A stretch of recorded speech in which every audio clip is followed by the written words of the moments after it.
Aster women and children hospital ഇങ്ങനൊരു programme കൊണ്ട് ഉദ്ദേശിക്കുന്നത് അതിന്റെ കൂടെ തന്നെ ഒരുപാട് ഇൻഫർമേഷൻസ് ഇതുമായി കണക്ട് ചെയ്തുകൊണ്ട് നിങ്ങളിലേക്ക് എത്തിക്കുക എന്നൊരു ഉദ്ദേശം കൂടിയാണ്.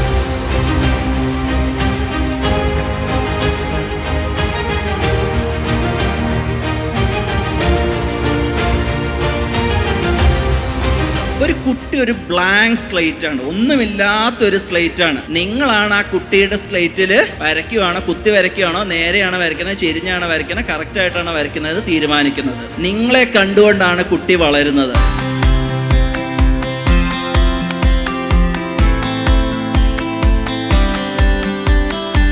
അങ്ങനെ ഒരു എമർജൻസി വന്നാൽ നമ്മൾ പേടിച്ച് മാറി നിൽക്കാതെ എന്തെല്ലാം ചെയ്യാൻ പറ്റും, നിങ്ങളെക്കൊണ്ട് ഹോസ്പിറ്റലിൽ എത്തുന്നത് വരെ നിങ്ങൾക്ക് എന്തൊക്കെ ചെയ്യാൻ പറ്റും എന്നതാണ് നമുക്ക് കാണിക്കാൻ പോകുന്നത്.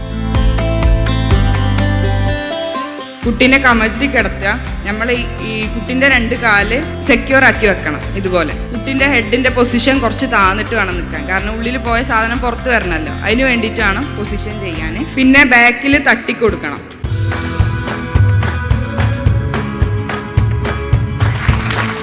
കഴിയുന്നത്ര കമ്പാഷനേറ്റ് ആയിട്ട് ഇരിക്കാൻ തന്നെയാണ് എല്ലാവരും ശ്രമിക്കാറ്. കാരണം നിങ്ങൾ സഫർ ചെയ്യുന്ന പെയിന് ഞങ്ങൾക്ക് മനസ്സിലാക്കാൻ, ഞങ്ങളും മനുഷ്യരില്ലേ, ഇതേ സ്റ്റേജിലൂടെയൊക്കെ പോയ ആൾക്കാർ തന്നെയാണ് ഞങ്ങളെല്ലാവരും. അപ്പം ഞങ്ങളും അതിനത്ര മാക്സിമം കമ്പാഷനേറ്റ് ആയിട്ട് ഇരിക്കാൻ തന്നെയാണ് ട്രൈ ചെയ്യാറ്.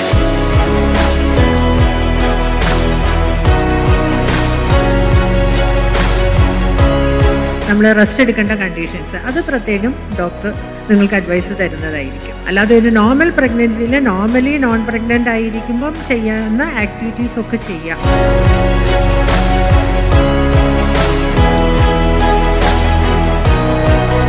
നമ്മൾ സ്കാൻ ചെയ്യുന്നത് NT scan plus double mark specifically ചെയ്യുന്നത് നമ്മൾ വൈകല്യങ്ങൾ കണ്ടുപിടിക്കാനാണ്. അതായത് അനോമലി സ്കാൻ എന്ന് പറയും 5th മന്തിൽ ചെയ്യുന്നത്. അതിനേക്കാൾ മുന്നേ നമുക്ക് വൈകല്യങ്ങൾ കണ്ടുപിടിക്കാൻ പറ്റുമോ എന്നാണ് നമ്മൾ ആലോചിക്കുന്നത്. ബിക്കോസ് വൈകല്യങ്ങൾ കണ്ടുപിടിക്കുന്ന എന്തിനാണ് നമുക്ക് ടെർമിനേറ്റ് ചെയ്യാൻ.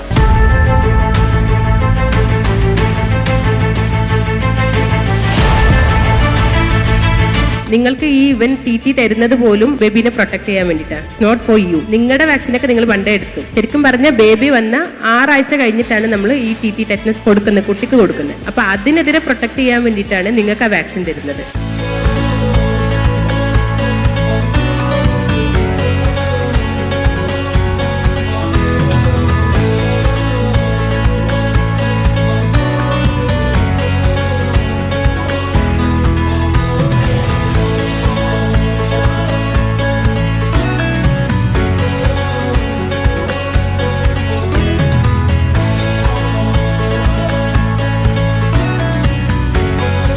ജീവിതത്തിൽ ഏറ്റവും അധികം സന്തോഷിക്കുന്ന ഒരു കൂട്ടം സ്ത്രീകളെ ഞാൻ കാണിച്ചു തരട്ടെ. ഏറ്റവും നന്നായി ചിരിക്കുന്ന, സന്തോഷിക്കുന്ന ഒരു കൂട്ടം ആളുകളെ.